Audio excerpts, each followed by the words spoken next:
Welcome. Today we are going to be talking about how to manage money when you're in college. And specifically, we're going to cover three topics. First one being around income, second one being around tracking, and the third one being around getting ahead. So let's dive straight into the income side. When it comes to the income, one of the things that we really want to focus on is where money is coming from. So where it's actually being sourced. So the first aspect is really looking at if you have any student loans that are being provided to you, whether that's a scholarship, grants. This is a source of income for you while you are in college. The second one is through work. So whether that's an on-campus job or even off-campus job, if you're working, that's another source of income for you. And the third one, my personal favorite, is family. What are your parents, family, relatives, grandparents supporting you or giving you that you can actually use as money while you're in college? So the first thing to note is where your income is coming from. Second thing we want to do is really look at your tracking or your spending. So the components of these are looking at where your money is going. So the first thing we want to do is look at, what is the cost of tuition as well as the room and board. Are you going to a public school or a private school, which will, definitely differ in the cost of tuition. But it's good to know, especially as a college student, not to put the entire burden on your parents or guardians. It's smart to actually know where your money is actually going and how much. So the first thing we want to do is know, from a tuition standpoint and room and board, how much that costs. The second thing is really looking at food, right? You hear about the freshman 15. People are always concerned about the food and the dining plan. I even looked at certain schools based on how good their food was.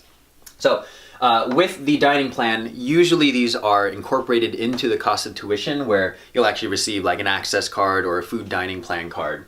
And really do your best to, one, not only use all of those points, but also make sure that you're not necessarily avoiding them and always eating out. I do know that at the college that I went to, particularly when it was a quarter-based system, and anytime we were at week 8 out of 10, a lot of the guys would go around to the dining hall and kind of wait for women to go into the cafeteria, knowing that they would always have extra points. So that was one strategy that I used to make sure that my expenses were not higher than they could have been. So the dining plan.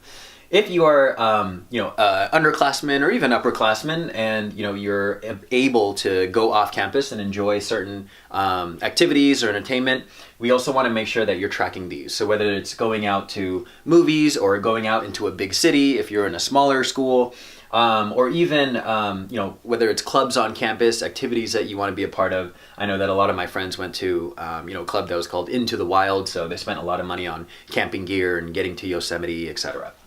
Ultimately here, when you're managing money in college, we want to know where your money is going, okay?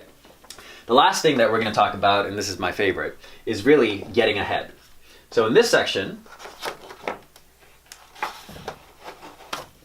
we're going to talk about 4 aspects to really get ahead while you are still a student in college. The first one is really building the habit of saving. What I mean by that is a great way to start is any source of income that you receive is to start saving at least 10% of your income. So if you're earning $1,000 a month or $500 a month, if you're earning $500 a month, you want to be putting $50 into a personal savings account. That's going to help you get ahead, so that way when you graduate, you're able to already continue that habit. The second thing is you can actually start to pay off debt or student loan debt while you are in college. So there's a lot of different resources we'll include in the show notes. But one thing that I didn't do was start paying off debt while I was in college. I completely waited until I graduated and leveraged the 6-month grace period before starting paying off debt. And that, looking back, I could have saved a lot of money if I started paying off debt because the interest is accruing. Third thing, in terms of getting ahead, is to really look at the job or career that you could either be in, interview for, or apply for, as well as the current jobs that are available to you as a college student. The last thing is, while you are in college, there is a way to still receive money, particularly through scholarships. So scholarships is a great way to really get ahead in paying off student loan debt, and even being able to use that to fund certain expenses that you have while you are a student in college. Ultimately, what we want you left with here at Mastery of Money is that at some point in your life, you're going to need to live like a broke college student. And we really want you to do that while you're a college student versus needing to live like a broke college student while you're a young professional, or even worse, if you have a family and are, really looking to build a family. So again, how to manage your money in college, really looking at where money is coming from, your income, looking at where it's going, the tracking, and ways to get ahead in terms of saving, jobs, paying off debt. So, tomorrow's episode, we are going to be talking about what is an APR. See you tomorrow.